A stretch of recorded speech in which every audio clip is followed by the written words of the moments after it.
KONI Sumsel memastikan persiapan atletnya menghadapi Pekan Olahraga Wilayah Sumatera dan Kejurnas Prapon Cabur mulai dilakukan.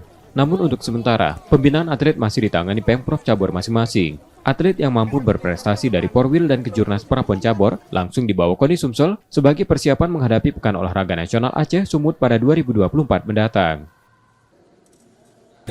Makanya kita perlu koordinasi dengan Cabur.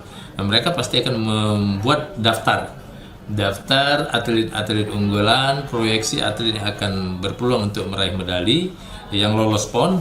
Nah, ini dari sini baru kita melakukan langkah lebih lanjut.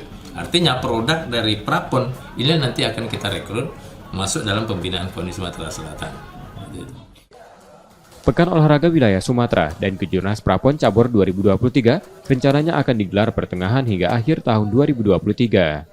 Nur Muhammad, Kompas TV, Palembang, Sumatera Selatan.